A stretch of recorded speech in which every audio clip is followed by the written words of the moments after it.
It's not always a blow that causes pain, but there are blows, as if carefully calculated, that are enough to shatter an entire life. My name is Miles Harrington, and this is how I almost lost everything, because I trusted the wrong person. I grew up in the western suburbs of Philadelphia, where every brick, every white wooden fence exudes so-called tradition. But I don't come from tradition. I come from independence. As a child, I didn't have much to show off. No wealthy relatives, summer riding lessons, or sports car from my parents when I was old enough to drive. But I have one thing: the desire to build, both literally and figuratively. I became an architect not because I wanted to be famous, but because I believed I could turn cold concrete blocks into a place called home. At 33 years old, I was one of the most sought-after names in Philadelphia. The Branley Courtyard Project, a living complex, brought me a 7-figure bonus and an article in an industry magazine. I thought I had reached my destination, but it turns out everything just started. Freefall. I met Vanessa Foster at a fundraising gala for preserving ancient architecture. She appeared as if born from crystal lights, elegant, stylish, and purposefully perfect. The only daughter of Vernon and Marilyn Foster, a prestigious old money family of the Northeast, she seemed to belong to a world to which I had never been invited. But Vanessa is different, I thought.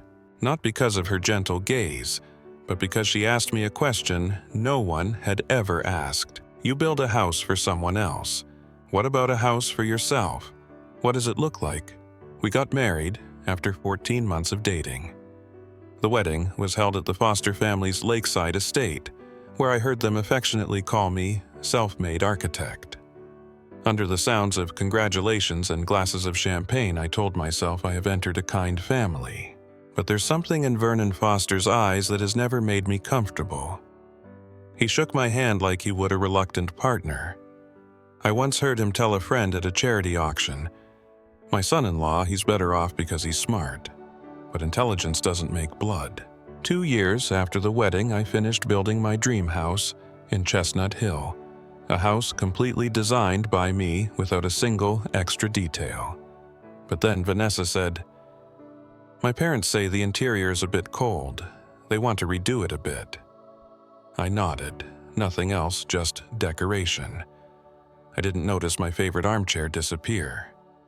Ignored the paintings Vanessa used to buy with me, gradually replaced by paintings from her mother's house, and don't notice that what belongs to me is fading away. Then my uncle, the only remaining relative on my father's side, passed away suddenly. He left me $2 million, no conditions. A week later, Vanessa gently placed her hand on my shoulder in the kitchen. "Miles, how about I let your dad manage that money? He has connections that I can't imagine." I looked at Vanessa for a long time. Then I laughed. "Thanks, but I'm fine. I'll make my own decisions." She nodded, too quickly, as if he had already predicted the answer. And I don't know. I just rejected a toxic gift wrapped in love. 3 weeks after the inheritance conversation, I had an accident. It was drizzling that day, and the road surface was slippery. After completing a critical design, I left the office at nearly midnight, my mind heavy, but my heart light. I always like to drive alone toward Chestnut Hill at that hour, where every streetlight makes me feel like I'm walking through a breathing blueprint.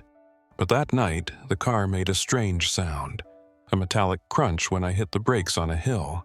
There were new warning lights, no siren, just a brief moment when I understood I was losing control. Roadside trees passed by like ghosts, and then everything collapsed. I woke up in a white room, my head felt as heavy as a stone I couldn't move. The overhead lights dimmed, and when my eyes regained some focus, the first person I saw was not my wife. It's Vernon Foster.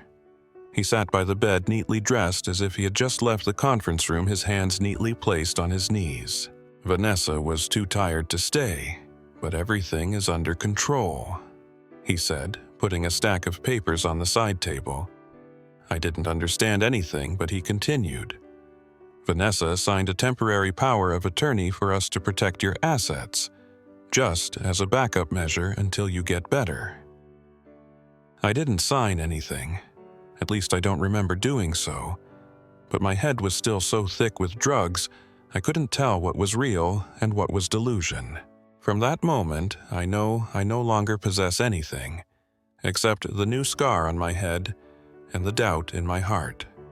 I returned home after 2 months of recovery. The house I once designed as a shelter is now freezing. Some items disappeared. Some of my favorite paintings were replaced with unusual ones.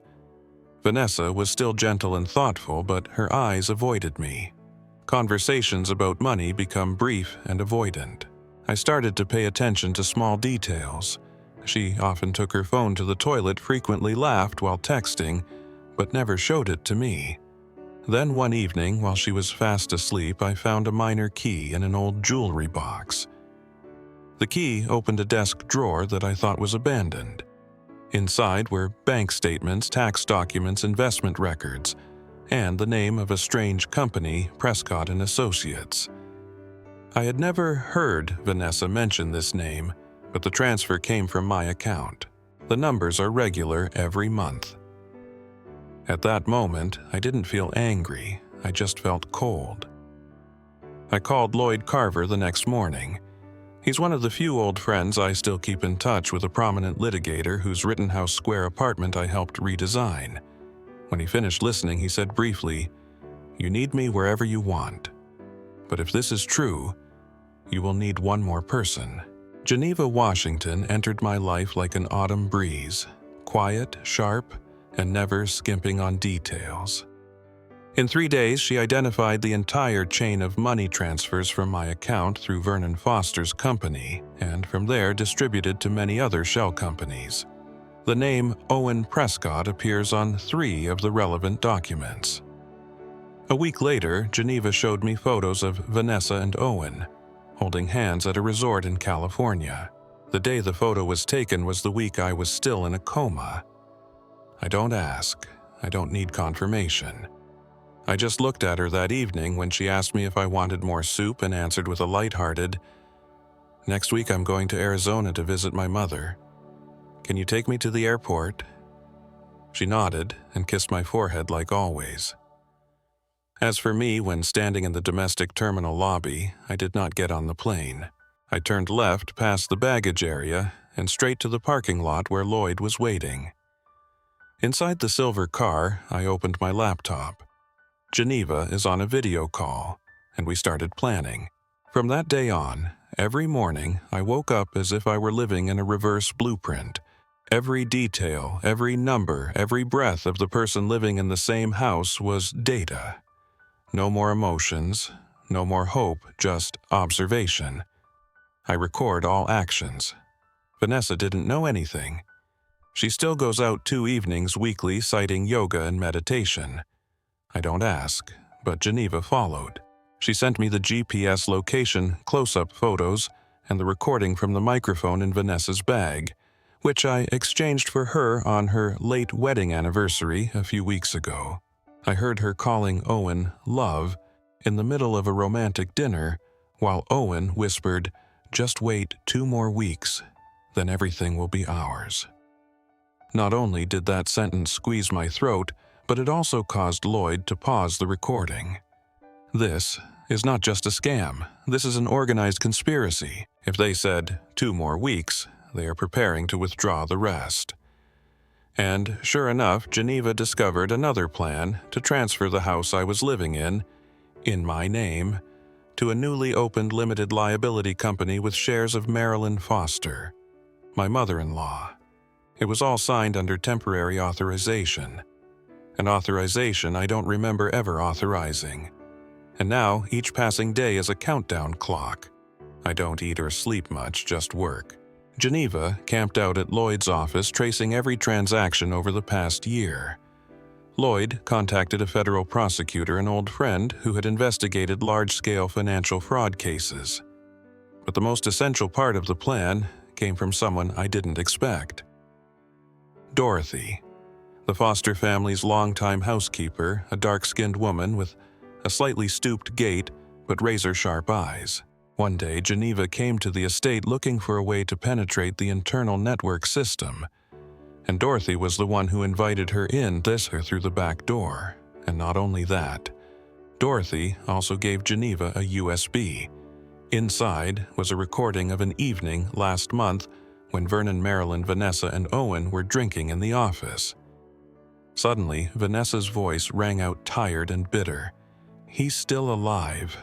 What if he remembers everything?" Vernon chuckled softly.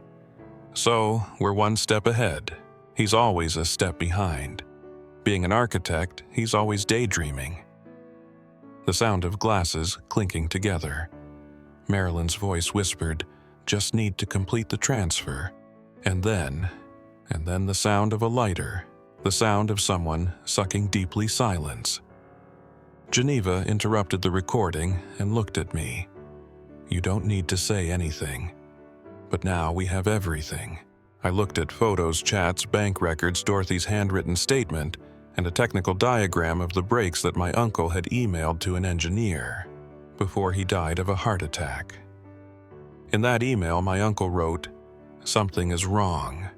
This system is not the one I installed, and Vernon is the one who suggested replacing it." For the first time in weeks, I didn't feel any pain. I see clearly no more cloud of anesthesia in my head, no more wondering about morality. There's only one thing left. It's time for them to pay the price. I told Geneva to stop all tracing. Tell Lloyd to stop all contact with the prosecutor. "It's not the right time," I said. Lloyd tilted his head, frowning. "What are you going to do?" I just looked at him, my voice as calm as when I presented my idea to the design jury. "I want them to know what it feels like to be exposed, right in front of the people they try to hide the dirtiest things from, right where they thought they were untouchable." And then I choose the date. The Foster family's annual meeting, where they show off their family fortune bond with relatives and introduce partners. All the most important people of that family will be present, and for the first time since the accident I will appear, not as the husband who almost died, but as the one who survived, to build a cruelly beautiful trap. I didn't give any notice. No announcement will come. Do not send confirmation via RSVP invitation. I just left Vanessa a gentle message. "The plane is delayed. I'll stay a few more days." She texted back 3 hours later. "I'll tell my parents. Remember to dress warm." The last 3 words sounded as if they were written for a real husband, not for someone she was silently pushing out of her life. The day of the meeting, the sun was clear. The lake was calm, and the wind was just enough to caress the Foster relatives' shiny, gel-coated hair. The estate seemed designed to shine on occasions like this. The stone walkways, the perfectly manicured grapevines, every glass on the banquet table reflecting the sunlight as if nothing here had ever involved blood or betrayal. I arrived at precisely 2 o'clock in the afternoon, but did not go alone. Before me were 12 postmen wearing uniforms, carrying 12 matching leather briefcases, walking steadily into the garden like a silent army. It took Geneva nearly 2 weeks to prepare each set of documents, each stamp, each letter. She said, "If we do it, we must do it so that no one escapes." And I nodded, not saying anything more. The main postman stopped in front of Vernon Foster, who was chatting with a congressman about investment in education. The glass of champagne in his hand stopped when he saw a group of people in uniform handing out briefcases to each guest, one by one, without missing anyone. He asked, "What is it?" And the courier replied professionally, "Urgent delivery for the Foster family and all guests attending the meeting. Signature receipt required." I stood not far away, just enough to see Vernon's face turn pale. His eyes turned to Marilyn, then looked around as if looking for a place to hide. But there's nowhere left. Each briefcase was opened, each file was turned over, and the first sound was a gasp. The sound of the glass falling on the stone floor. the sound of a chair being pulled, women's voices choked, and the sound of men screaming. In each set of records is the truth about the money that Vernon embezzled from the family investment fund, about the fraudulent transactions in Marilyn's name, about my uncle's death and the brake system diagram being technically tampered with, about Vanessa. The photos of her and Owen, the chats between them, the financial evidence showing complicity. I don't need to say anything. It is the silence that is the heaviest thing. Because when the truth is in front of our eyes, excuses become cheap. Vernon tried to stand up, slammed his hands on the table and shouted, "This is a conspiracy. A psychopath made up a story to destroy my family." But his voice trembled, lacking the authority of the head of the Foster investment empire. And, as he finished speaking, Dorothy walked out. She holds a USB stick in her hand, the original copy of the recording Geneva used to create the file. Dorothy said nothing to Vernon. She walked straight to me, put the USB on the table, nodded once, then turned away. The silence spread like invisible fire. Geneva had notified the police in advance. 5 minutes later, 2 black cars parked in front of the gate. 4 officers stepped down and read the arrest warrant. Vernon, Marilyn, and 2 executives were handcuffed on the spot. Vanessa stood dumbfounded, her face drained of blood. Owen disappeared somewhere, leaving only his phone on the party table. The meeting ended, not with applause but with chaotic footsteps and terrified whispers. An hour later, I was sitting in the car returning to the city when my phone rang. Vanessa. I don't answer the phone. She called back. 2nd time. 3rd time. On the 5th time, I picked up the phone and remained silent. "Miles," she gasped. "What did you do? Why?" I waited a beat. "It's nothing I haven't done to you before," I said. "Look at the last page of your file." A sound of shock. The sound of paper flipping, then silence. In Vanessa's documents, there is a signed divorce petition stating the reasons are complicity in criminal conspiracy and betrayal of marital property. I don't wait for an answer. I hung up, then block her number. I left without looking back. As the car crossed the bridge toward downtown Philadelphia, I carried nothing from my old life with me, other than a fatigue that had yet to be named. No anger, no resentment, no gloating. Just a comfortable emptiness, as if everything had just been pulled out of me and left behind a silence the size of a marriage. I went straight to my newly rented office, a penthouse on the corner of Walnut Street, high ceilings, dark wooden floors, light streaming through the windows as if testing me every morning. Geneva had almost finished arranging the documents to establish the company. Lloyd was still busy with the lawsuit, but everything was clear even before the police handcuffed Vernon. I don't need to win legally. I just need to reclaim my voice, the right to live a life without being controlled, without being looked down upon, without being assigned the role of lucky son-in-law. The day the divorce petition was delivered to Vanessa, I received another envelope from her lawyer. Not an objection, just a note. She didn't sign, but she didn't appeal either. I'm not surprised. From beginning to end, she never really dared to face me, whether in love or betrayal. She lives in the shadow of her family, the bloodline they are always proud of. But when it all fell apart, she was left alone. And I think that was a fairer punishment than any trial. 3 weeks after the meeting, I opened the office door for the first time with my key not shared, not dependent, not under the supervision of any family. The sign on the door reads, "Harrington Architectural Innovation." I stood still, looking at each stroke, as if I were looking at my name for the first time in many years. My name. No one added, no one behind, no congratulations needed. The office is empty, but in my head are dozens of designs that have never been drawn, hundreds of lines that have not yet been shaped. I don't feel scared, I just feel at peace. The saddle of a person who once lost everything, then chose not to get it back, but to rebuild it. One October afternoon, I stood on a rooftop overlooking the Philadelphia skyline. The sunlight slanted gently through the row of ancient buildings, and I remembered the first words I ever shared with Geneva. They didn't just take my money, they tried to erase me from the drawing board, made me doubt my mind, and that deserved more than a sentence. Lloyd arrived after me, carrying 2 cups of black coffee. He sat beside me, gave me a glass, and said, "I've never seen anyone come back the way you have." I didn't reply, just take a sip and quietly look at the breathing concrete blocks below. Remind me never to cause trouble with you. He laughed. I laughed softly and said, "That's the special thing about architects. We don't just build. We understand exactly where to put pressure to destroy a structure." I'm not going back to my old house. Thanks to my name and unique design, Geneva helped me sell it for double the price.